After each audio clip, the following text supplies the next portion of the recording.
Yun ang isa kong maraming issue na dito sa ano, sa XRM Kakicha, yung gulong.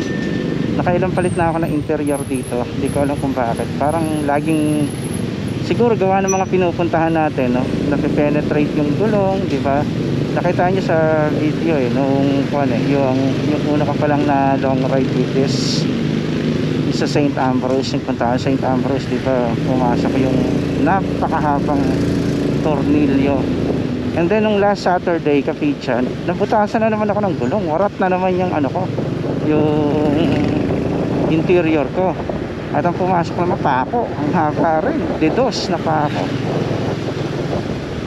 So di ko alam kung yung gulong ba nito ay sobrang lambot na ang dali-daling nape-penetrate ng mga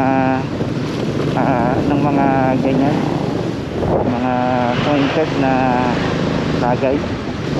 Hindi ko alam eh. So yun, comment nyo naman yung mga may XRM dyan, yung stock ba ng gulong ng XRM dapat nang pinapalitan natin ng mas matigas. Alright.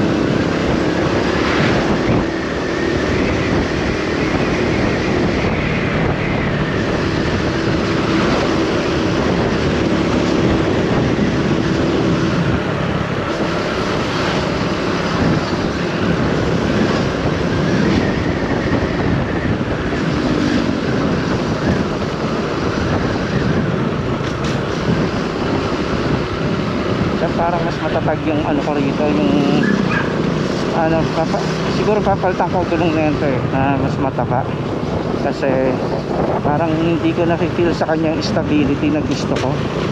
Parang siguro gawa ng mataba ako, hindi ko lang din alam, no? Pero parang hindi ako stable, parang hindi ganun ka-stable yung stance ko rito.